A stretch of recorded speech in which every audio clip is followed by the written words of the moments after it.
So mga par, bali meron tayo ditong Honda Click na gagawing super stock. Ayan, yun natin susi kay bossing. Boss, susi nun boss, susi. So ayan, asikaso tayo dito sa Jeg mga par. So asikaso tayo ngayon, si Jason. So tignan natin yung odo nito mga par. So ang pinaka total na odo nito is 129. And si Christian sa 129.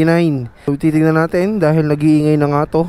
Grabe, solid to. 129 odo na mga par, sobrang solid.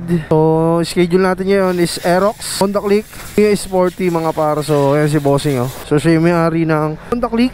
So papalamigin lang muna natin dahil gawa na mainit-init pa. Asikaso na rin yan dito mga par para makalas na agad at masikaso na dito sa Jeg mga par. Kunti-kunti na namin para mabilis na matapos ng mga par. So mamaya matatapos na yan. So papakita ko sa inyo ang laman loob niya mga par. Let's go. So Mio Sporty nagbubuyo ni JM mga par. Bali ayan, so ikakasan na din sa makina yan. So syempre didigripan ni Boss Eman mga par. Tapos ito Honda Click na engine refresh na 129,000 odo. So tignan nyo yung block, all goods pa rin. Ayan all goods na all goods pa rin yung block niya mga par. Syempre papalitan na rin natin yan. Tapos nakikita nyo ayan sa 129k odo, sulit na to. Kita mo walang mga galos yung piston niya. So nangitim lang, tas puro carbon deposit. Solid mag-alaga si bossing. Move it rider pa to. Ito yung kanya cylinder head.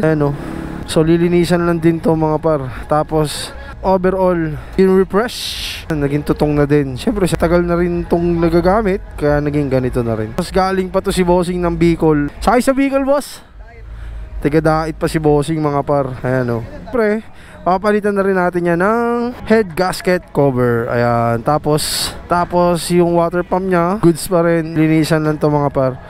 So asikaso na tayo dito sa shop mga par. Honda Click na 125, kailangan natin magpalit din ito para maging maayos ulit at wala nang maging tagas. So mga par, mamaya abangan nyo to pag natapos. Let's go. So mga par, bali ito na yung Honda Click na 125. So yan, okay na to, malinis na, hindi katulad kanina na sobrang tutong. Tapos nagpalit na rin tayo ng oil seal sa may magneto. Malapit na matapos itong Honda Click. So wala naman tayong binago rito, stock pa rin. So hindi nag-upgrade si bossing ng super stock or 59 all stock mga par. So yan, konting tiis na lang at matatapos na to. Tapos syempre i-repaint natin yung magneto mga par. Kasama na yan dito sa package mga par. Once sa binaklas na namin dito yan, pipinturahan na namin yan mga par. So yung Mio na ginawa ni JM is okay na rin mga par. So pipick upin na rin ng may-ari. Tapos Aerox B1, so 195cc. So malapit na rin matapos to. Ito lang naman yung schedule dito sa shop na binubuong makina mga par. Tapos dito meron ding Mio Sporty. Yan. So ano nangyari dyan boss?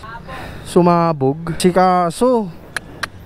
So yan kinakananan ni B-Boy the Dancing Hagad.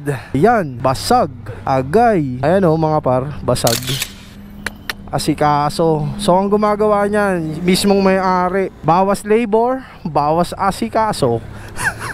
So kaya si Bumpy, kakakain lang, parang gagamba. Pag nahanginan, inaantok na. Malapit na mabutong dalawang makina na to mga par. So mamaya abangan nyo, let's go. Ayun mga par, bali tapos na namin gawin yung all stock. So walang ginawa dito kundi nirefresh lang yung makina. So 129 odo mga par. So yan, all stock pa rin to. So nilinis na rin naman natin. Tapos nagpalit lang ng bagong piston ring dahil gawa nga ng, siyempre mataas na yung odo mga par. Test par tayo ng Honda Click 125, let's go.